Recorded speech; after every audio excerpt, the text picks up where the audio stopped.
안녕하세요. 커피앤톡입니다. 오늘도 와주셔서 감사드리고요. 바로 사연 읽어보겠습니다. 안녕하세요. 저는 30대 여자입니다.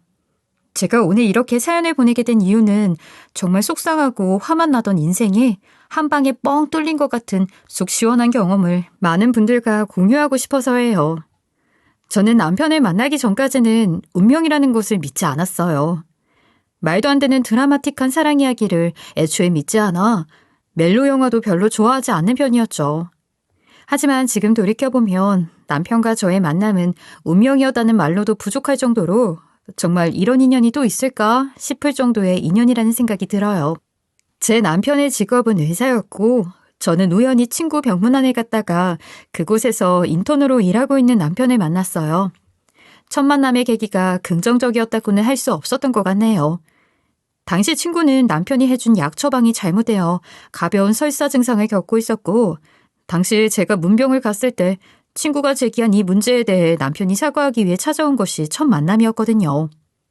의사로서 약 처방을 잘못하는 실수를 한 것은 맞지만 솔직하게 인정하고 이렇게 일부러 찾아와서 사과까지 하는 모습이 정직하고 사람이 올곧아 보여 호감형이라는 생각을 했었죠. 자신의 잘못을 인정하지 않으려는 잘못된 자존심을 세우는 사람들도 얼마든지 많잖아요. 특히 저희 부모님도 엄마가 간호사, 아빠가 제약회사로 의료업계, 의학업계에 오래 몸담으신 분들이라 의사들은 특히나 자신이 잘 배운 것에 대한 자부심이 남다른 사람들이 많아서 자신의 잘못을 쉽게 인정하지 않으려 한다. 잘못 인정했다가는 의료소송에 휘말릴 수 있기에 더욱 그렇다는 이야기를 많이 들었기에 약간의 선입견을 가지고 있었던 부분도 분명히 있었을 거예요. 아무튼 그때 저는 친구가 태어나는 날 준비를 도와주러 간 김에 그 인턴 의사에게 초콜릿을 하나 선물했어요. 그렇게 비싼 것도 아니고 병원 앞에 편의점에서 살 수 있는 거였죠. 그리고 지금의 마음을 잃지 않고 실력도 인품도 모두 갖춘 멋진 의사가 되셨으면 좋겠다고 진심을 담은 편지도 함께 동봉했어요. 친구는 편지까지는 오버 아니냐고 놀렸지만 엄마께서 간호사로 일하면서 들려주었던 많은 이야기들이 있었기에 저는 다른 사심 없이 진심이었어요. 그리고 그때의 일은 까맣게 잊고 지내고 있었는데 1년쯤 지나서였을까요? 회사 근처를 지나고 있는데 처음 보는 남자가 저를 아는 것처럼 인사하며 다가오더라고요. 어리둥절하고 있는 저에게 반갑게 인사한 그 남자는 1년 전 제 친구가 입원했던 병원의 인턴 의사 기억나냐고 물으며 지금은 어엿한 레지던트가 되어 대학병원에서 일하고 있다고 말했죠. 그때서야 저도 그때 본 얼굴이 흐릿하게 기억이 나는 듯 했어요. 남편은 제가 그때 줬던 편지가 힘들고 지칠 때마다 초심을 잃지 않도록 해주는 원동력이 되어주었다며 저에게 거듭 감사를 표했고 그 이후 저와 남편은 퇴근 후에 자주 만나 저녁을 먹는 사이가 되었어요. 물론 의사일이 녹록한 것은 아니었기에 식사 도중에 호출받고 불려나가는 일도 많았고 약속이 갑자기 취소되는 일도 적지 않았지만 초심을 잃지 않고 자신의 일에 최선을 다하는 모습이 오히려 저에게는 호감으로 다가왔죠. 그렇게 한동안은 남편의 병원에서도 멀지 않은 거리에 있는 저의 회사 근처에서 저녁을 함께 먹는 친구로 지냈던 것 같아요. 몇 달쯤 지나서 남편이 저에게 나 사실 네가 그때 준 편지 부적처럼 지갑에 넣고 다닌다 라고 말했어요. 그렇게까지 그때의 일이 인상 깊었을 거라고는 생각도 못한 저는 어안이 벙벙한 표정으로 남편을 바라보았고 그때 남편이 부드럽게 웃으며 이렇게 말했어요. 저기 너만 괜찮다면 앞으로도 서로에게 힘이 되어주고 위로가 되어주는 사이가 되고 싶어. 남편을 만나기 전에 저 역시 몇 명의 남자와 교제해봤지만 그렇게 담백하면서도 감동적인 고백은 처음이었던 것 같아요. 아마 저 역시 남편의 진솔하고 정직한 성격에 매료되어 있었기에 더욱 진심으로 다가왔던 점도 있었을 거예요. 솔직히 저희 집은 남편의 집안에 비하면 부족한 것이 많은 조건이었어요. 부모님이 제약회사 간호사로 오랫동안 전문직에 몸담고 계셨지만 재력이 뛰어나다고는 말할 수 없는 평범한 가정이었고 저 역시 평범한 대학을 나와 평범한 직장에 다니는 사람이었으니까요. 반면 일단 남편은 의사라는 직업을 가지고 있었는데다가 시댁 역시 그런 남편을 충분히 받쳐줄 수 있을 만한 재력을 갖추고 있는 집안이었죠. 그래서 솔직히 저는 교제 중에도 숱한 고민을 해야만 했습니다. 슬슬 남편 쪽에서 눈치껏 결혼에 관한 뉘앙스가 나오기 시작하자 부담도 많이 될 수밖에 없었죠. 난 솔직히 집안이 반대하는 결혼 하고 싶지 않아. 결혼은 부모님이 하는 게 아니라 너랑 내가 하는 거잖아. 하지만 가족들, 특히 집안 어른들의 의견을 무시하고 결혼할 수는 없어. 특히 우리나라는 두 사람의 결혼이 아니라 집안끼리의 결혼이라는 말이 있을 정도잖아. 그렇다고 반대하는 결혼하고 평생 부모님 안 보고 살 거야? 난 너만 있으면 돼. 난 아니야. 내가 불편하고 오빠가 나 때문에 가족들과 사이 소원해지는 거 내가 싫어. 그때 남편은 결연한 표정으로 그럼 내가 부모님 허락 받아오면 나랑 결혼해 줄 거야? 라고 물었어요. 전 그때 아마 대답을 안 했던 것 같아요. 솔직히 회의적이었거든요. 하지만 남편은 무언의 긍정이라 생각한 모양인지 기어코 일주일 만에 부모님 약속을 받아내고 왔다고 말했어요. 그때 얼마나 순수한 아이처럼 해맑게 웃던지 그렇게 내가 좋은가 싶은 마음에 괜히 부끄러운 마음까지 들더라고요.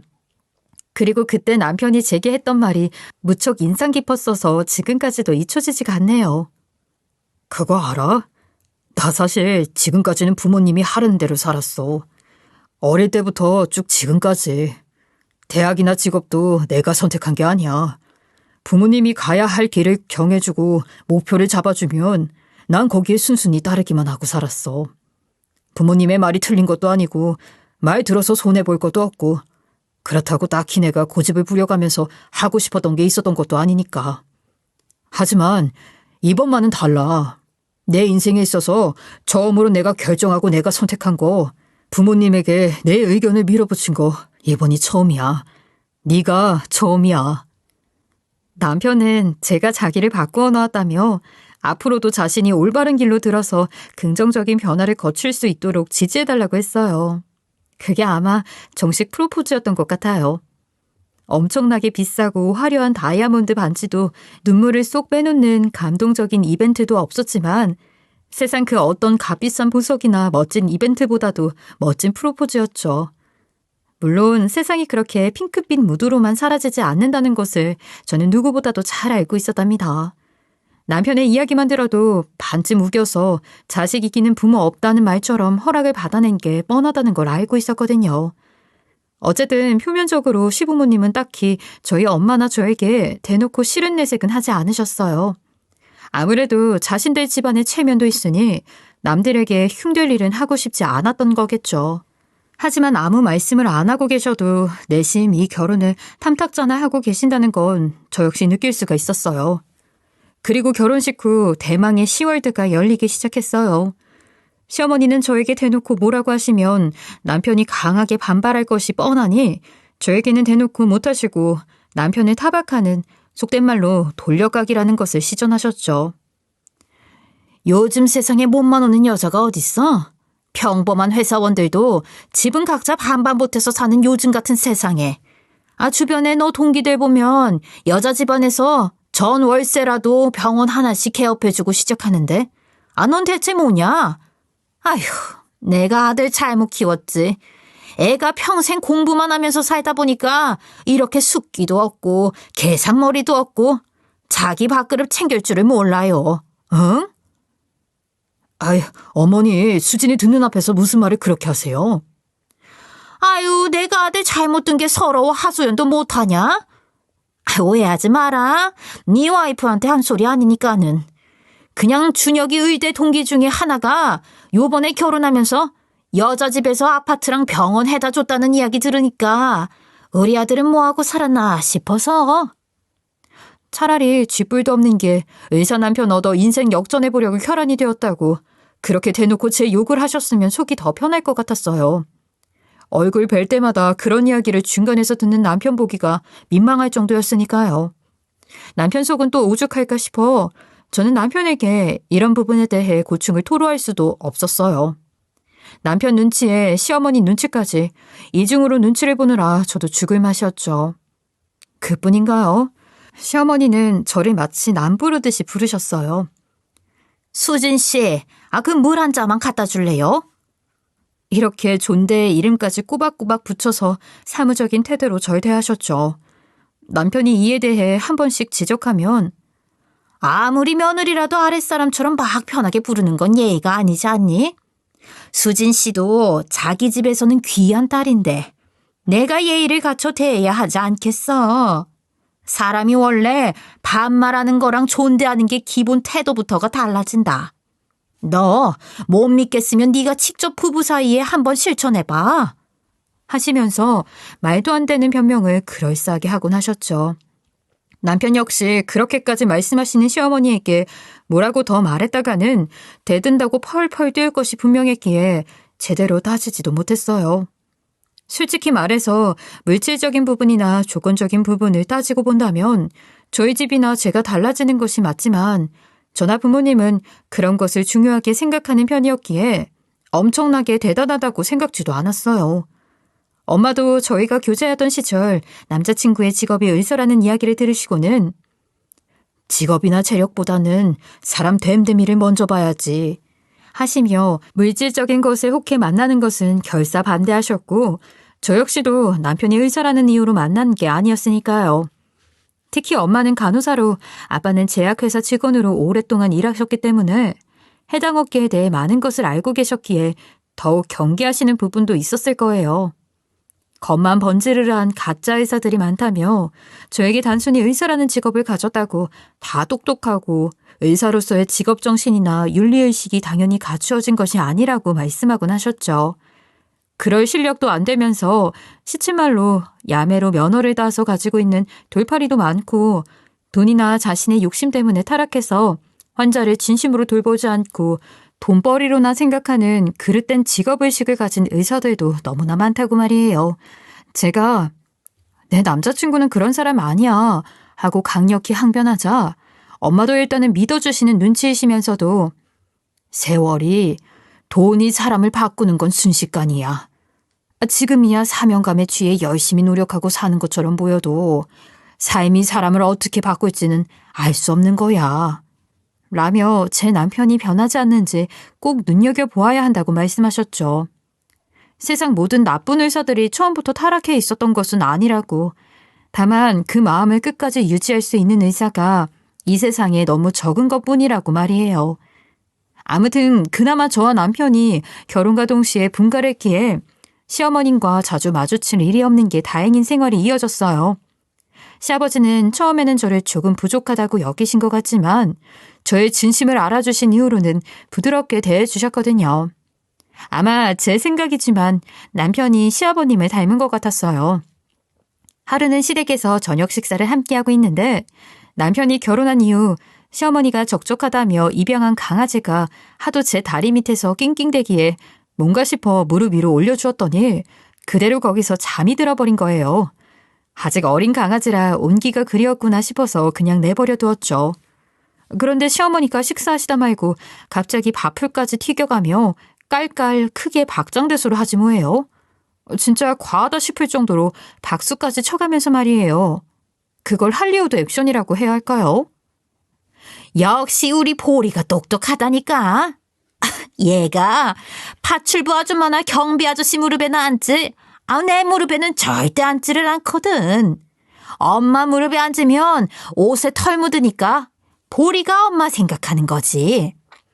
내가 진짜 우리 보리가 이럴 때마다 어머머, 얘도 아랫사람을 알아보는구나 싶다니까. 제 주제도 모르게 일수인 사람보다 우리 보리가 훨씬 낫지. 제가 걔보다 더 서열이 낮다는 비하 발언을 일부러 고상한 척 참 어렵게도 애들러 말씀하시더라고요. 밥풀이 튀겨대며 계속 그러시니 옆에 계시던 시아버지가 헛기침을 하며 시어머니에게 눈치를 주셨고 그날은 정말 밥 먹은 것이 얹히는 기분이었어요. 그러면서 시어머니는 저와는 눈 한번 맞추지 않으시고 본인의 식사를 먼저 끝내고는 제 무릎 위에서 곤히 잠든 강아지를 구태여 빼앗듯 데려가서 엄청나게 사랑스럽고 예쁘다는 듯 쓰다듬으며 거실에서 TV를 보시기 시작했죠. 밥을 다 먹고 그릇을 치우는데 강아지를 쓰다듬는 손길이 어찌나 부드럽던지 제가 정말 개만도 못한 취급을 받고 있구나 하는 그런 생각이 들면서 서러움에 눈물이 올라오려는 것을 억지로 참아야만 했죠. 저는 항상 내 편이 되어주었던 남편에게 그날 있었던 일을 이야기했어요. 이런 이야기를 친구들에게 할 수도 없고 그렇다고 엄마에게 이야기했다가는 부모 가슴에 대못을 박는 일이 되고 말잖아요. 저도 웬만하면 힘들게 일하고 온 남편에게 이런 이야기를 하지 않으려 노력했지만 그날은 정말 서러움이 북받치더라고요. 남편은 흐느끼면서 그날 있었던 일을 이야기하는 제게 내 앞에서도 그런 모습을 보인다면 정말 어머니랑 연을 끊을 거야. 걱정 마 여보. 내가 단단히 말해둘게. 라며 저를 다독여 주었어요. 저는 남편에게 그냥 모르는 척 해달라며 당신이 그렇게 하면 어머니가 날 더 싫어할 거고 없는 데서 더 괴롭힐 거라면서 말리느라 고생했죠. 저희 아버지는 제가 결혼하기 몇 년 전 돌아가셨고 혼자가 되신 엄마는 저희 결혼 후 시골에 있는 고향에서 소소하게 텃밭을 가꾸며 살고 계세요. 명절을 목전에 둔 상황에서 저는 이제 결혼을 했으니 명절에는 시댁에 계속 있어야 할 것 같아 남편과 상의 후 일찍 먼저 시골 친정에 내려가기로 했어요. 남편은 당시 그동안 저희가 모아둔 돈과 대출 조금해서 병원을 개원하기 위해 한창 눈코 뜰 새 없이 바빴죠. 시댁이 경제력이 있으나 도움을 받으려면 받을 수야 있었지만 또 그러고 나면 시어머니가 저에게 얼마나 생색을 내고 괴롭히실지 알 수 없었기 때문에 시댁 도움은 일절 받지 않기로 했죠. 규모가 그렇게 큰 병원은 아니었지만 남편은 구색은 다 갖추고 시작하기를 원했어요. 아무래도 내과 전문이다 보니 환자들의 평균 연령대도 있을 거라고 예상한 남편은 명예 원장급으로 해서 믿음직하면서도 연륜이 있는 의사 선생님을 한 분 모실 계획이었고 마땅한 분을 찾지 못해 고생하고 있는 찰나에 계속 집에 혼자만 있을 제가 걱정이라면서 혼자 먼저 내려가서 모처럼 친정으로 돌아가 장모님과 좋은 시간 보내라고 말해주었어요. 저만 있으면 또 어머니가 찾아와서 무슨 행패를 부릴지 모른다면서요. 몇 년 만에 엄마와 단 둘이 보내는 시간은 정말 행복했어요.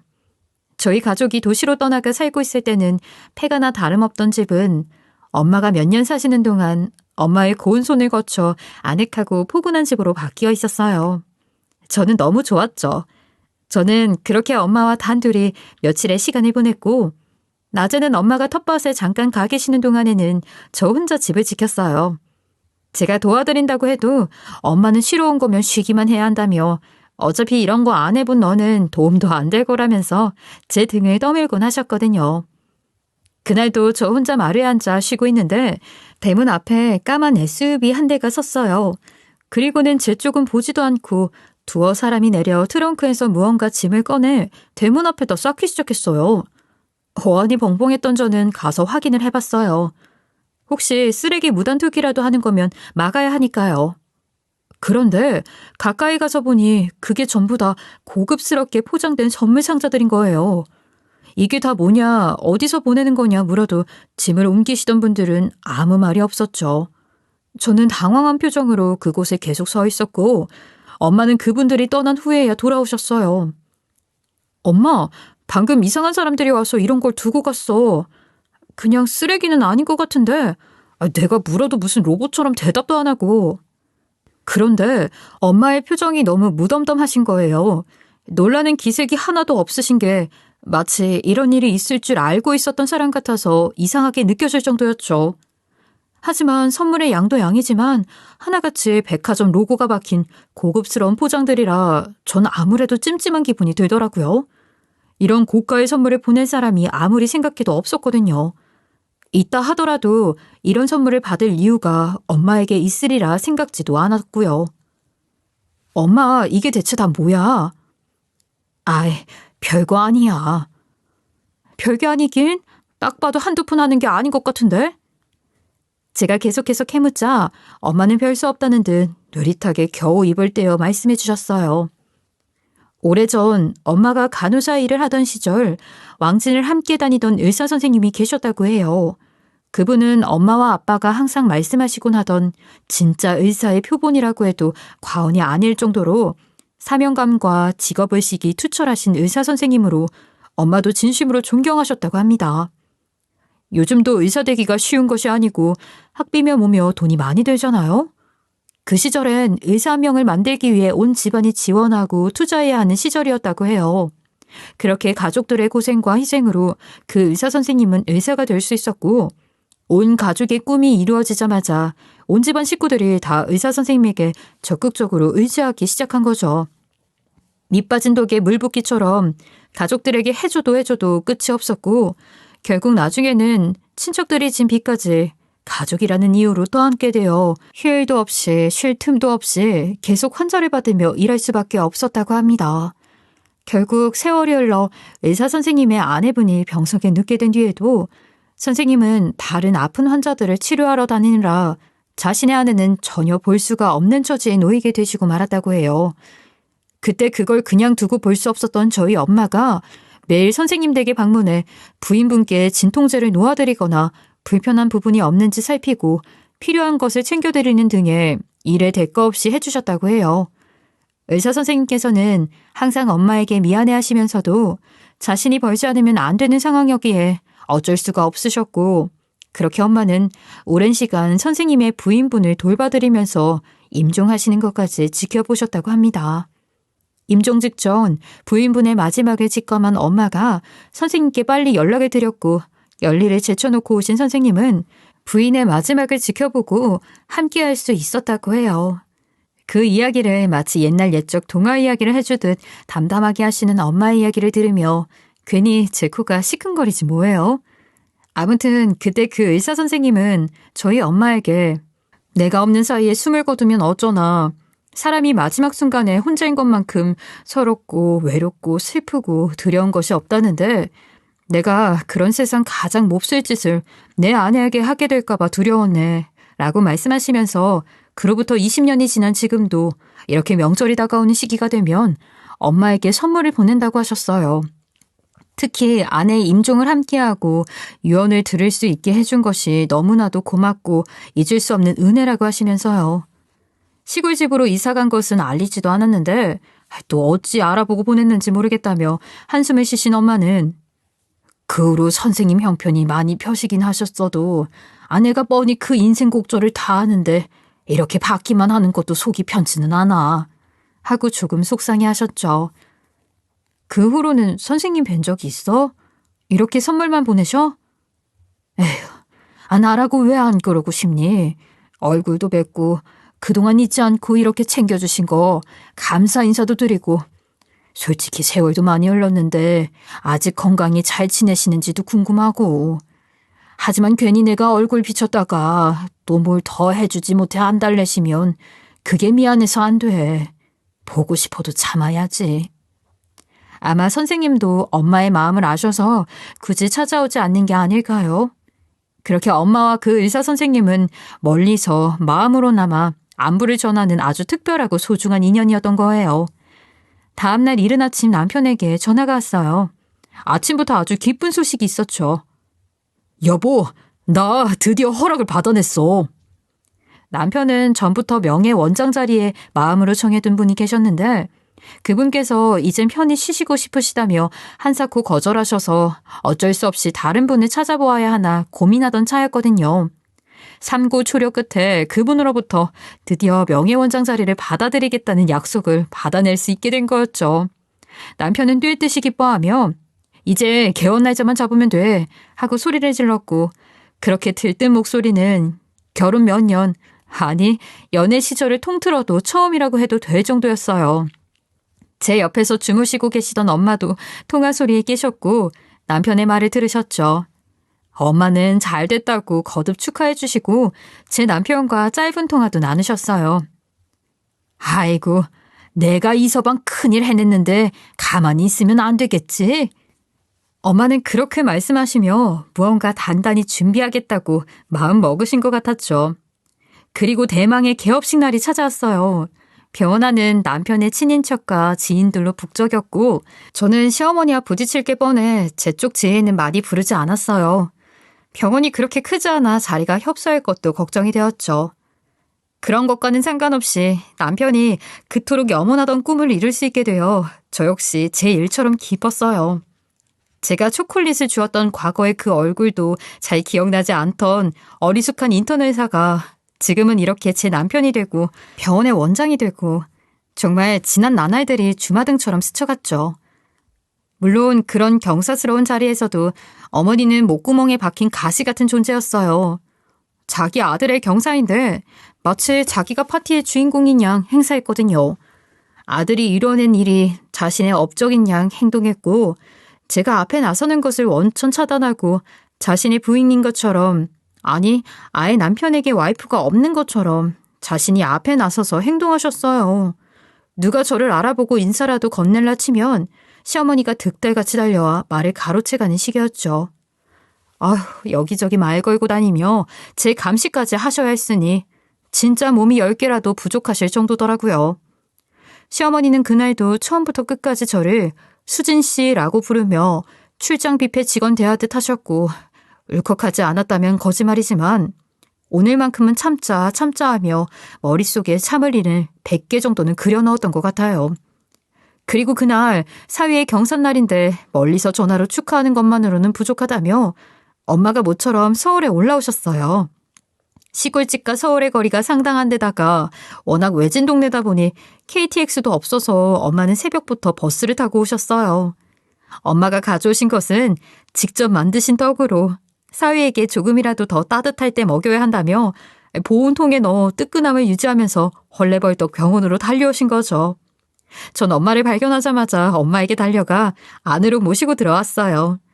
엄마는 며칠 전부터 정성스럽게 준비한 떡을 뷔페 테이블 가운데 얹으려 하셨고, 때마침 저희를 발견한 시어머니가 성인한 얼굴로 다가오셨어요.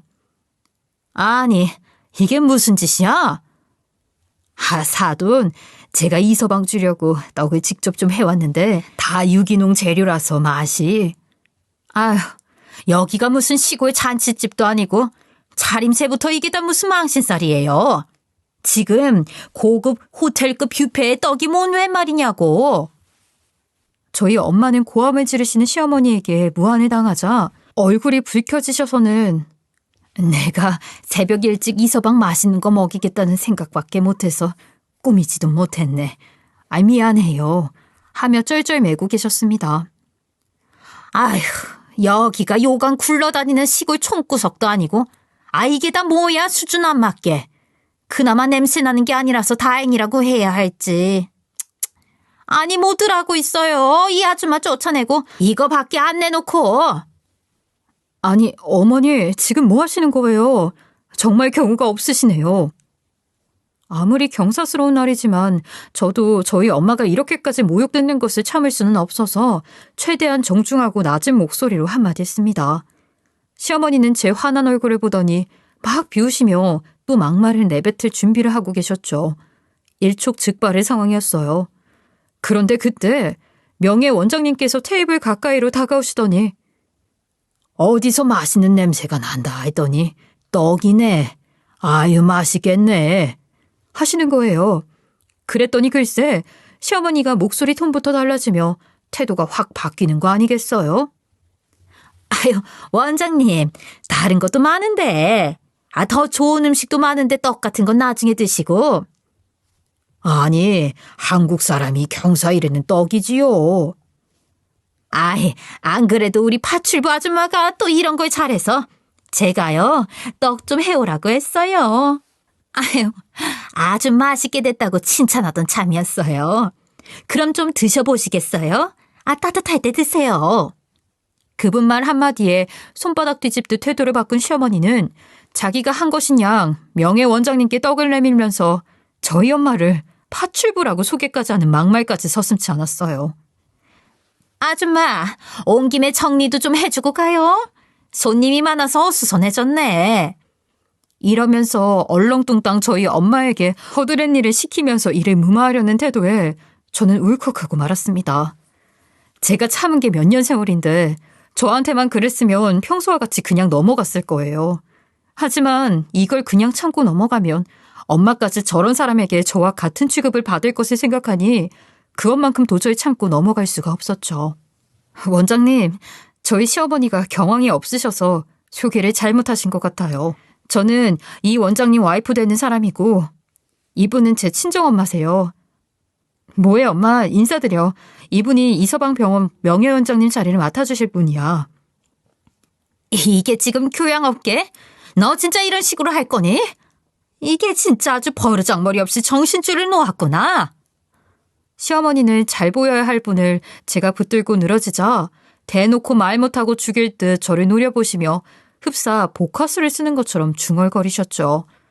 물론 전 무시했습니다. 엄마도 저의 말에 용기를 내어 제대로 인사드리려고 고개를 들었어요. 그때 그 노신사분이 엄마 얼굴을 보더니 갑자기 울 것 같은 얼굴로 얼굴을 감싸주며 고개를 잠깐 숙이시더니 이내 갑자기 그 사람 많은 곳에서 엄마에게 큰 절을 올리시는 거예요. 물론 사람들이 다 쳐다본 것은 물론 저와 엄마도 놀랐죠. 그분은 언뜻 감격에 겨운 듯한 모습으로 울기 시작하셨습니다. 흐느끼며 절을 하시던 명예 원장님은 다리에 힘이 풀려 주저앉으셨고 저희 엄마는 놀라서 그분을 일으켜드리며 잘 지내셨지요? 항상 안부가 궁금하고 건강이 걱정되면서도 잘 지내냐 고맙다. 그 말 한마디가 뭐가 그리 힘든지 연락도 못 드렸네요. 하시며 노신사분의 손을 꼭 맞잡고 인사하셨어요. 그분은 바로 엄마가 시골집에서 말해주셨던 그 의사 선생님이셨던 거예요. 꼭 잃어버린 오빠를 찾은 것처럼 엄마도 감격에 겨워 눈물을 흘리기 시작하셨고 나이 들어서까지 받기만 해서 너무 미안하다고 고맙다고 서로에게 인사만 하고 계셨지 뭐예요. 그때 여기저기 인사 다니느라 상황을 전혀 모르던 남편이 와서 명예원장님께 깍듯이 인사를 했는데 명예원장님이 퍼뜩한 얼굴로 화를 내기 시작하셨어요. 크게 노하신 듯 하셨죠. 내 은인이 왜 이런 곳에서 이런 취급을 받고 있는 건가? 사람 그렇게 안 봤는데 기본적인 인의도 없는 인물이었나? 명예원장이든 뭐든 자네와 자네 집안이 내 이름을 쓰는 것을 다시 생각해 봐야겠네. 어디 가서 내 이름은 거론도 하지 말게나. 그 순간 무언가 잘못되고 있다는 것을 느끼셨는지 뒷걸음치며 도망가려고 하셨어요. 저에게 사정을 들은 남편 역시 크게 화를 냈습니다. 어머니는 언제까지 이러실 거예요? 언제까지 제 인생의 걸림돌만 될 거냐고요? 시어머니는 당장 본인 살구멍부터 찾으며 주변을 둘러보셨지만 도와주는 이가 있을 일 없었죠. 시어머니는 망연한 얼굴로 비틀거리면서 사람들 눈치나 살피며 밖으로 쫓겨나듯 나가셨어요. 이런 말 하면 너무 못돼 보일 수도 있겠지만 너무 고소했어요. 시어머니가 오늘을 위해 특별 주문했다던 화려한 드레스가 넝마처럼 보일 정도였죠. 남편은 시어머니와 연근을 준비를 하기 시작했어요. 명예 원장님의 존재가 아주 중요한데 시어머니 때문에 그 자리를 고사하시겠다고 버티는 상황이라 남편의 병원 사업에도 마이너스만 되는 상황이었기 때문이에요. 물론 그것 때문만은 아니었죠. 남편 역시 시어머니의 횡포를 더는 못 견디겠다고 말했어요. 어머니가 그동안 저 의사 만들어주신다고 많이 노력한 거 압니다. 하지만 지금부터 제 인생은 제가 살게요. 저는 어머니 소유물이 아니고 지금 제가 이뤄낸 것들은 어머니가 아닌 제가 해낸 거예요. 그걸 잊지 마세요. 남편은 그렇게 말하며 아파트 경비와 병원 직원들에게 말해 시어머니 출입까지 막아놓았어요. 남편이 완강하게 아예 전화까지 차단하는 바람에 시어머니는 요즘 제게 계속 전화해서 통사정하고 계세요. 그 먼 시골에 사는 엄마까지 찾아가서 빌고 계시니 말 다 했죠. 하지만 자기보다 조금만 아래로 보이면 무시하고 멸시하고 서열로 사람을 나누려 하는 그런 분이 변하리라는 기대는 조금도 하지 않습니다. 용서해주면 그것마저 우습게 보실 뿐이니까요. 남편은 아예 이사해야겠다는 말까지 하는 상황이고 그래도 부모님이라고 성공할 때까지 물질적 지원을 받는 것은 잊지 않아야 한다며 생활비 꼬박 보내드리는 것 외에는 일절 연락을 차단하고 있죠. 남편의 노력과 결단 덕분에 다행히 명예원장님은 노여움과 오해를 푸시고 명예원장으로 남아주셨어요. 남편 역시 감사의 뜻으로 저와 남편, 엄마와 명예원장님 넷이서 모이는 자리를 종종 마련해 식사를 함께하고 있어요. 명예원장님은 엄마를 자주 뵙지 못하는 것이 속상하다며 엄마에게 다시 서울에 올라오시라 설득하면서 집도 자신이 구해주겠다고 하셨어요. 물론 엄마는 난색을 표했지만 말없이 선물을 보내오시던 때처럼 명예원장님은 고집을 꺾지 않고 계시는 상황이에요. 저도 엄마가 다시 가까이 살면 너무 좋을 것 같아요. 난 이분 말 한마디면 아직도 뭐든 다 할 수 있고 뭐든 구해다 드릴 수 있어. 그 말을 들으며 저도 남편도 두 분의 세월과 거리도 괴념치 않은 돈독한 관계가 너무 부럽더라고요. 소중한 인연만큼 귀한 것이 없다는 것을 새삼 깨달았답니다. 두 분 모두 이제는 홀로 되어 외롭고 쓸쓸함이 없지 않으셨을 텐데 저희 부부와 함께 가족처럼 친구처럼 돈독하게 행복하게 살아가셨으면 좋겠다는 마음이 드는 요즘이랍니다. 시어머니도 언젠가 사람의 소중함을 알 날이 올까요? 부디 언젠가는 그랬으면 좋겠네요. 지금까지 커피앤톡이었습니다. 오늘도 끝까지 함께 해주셔서 감사하고요. 다음 영상으로 또 찾아뵙겠습니다.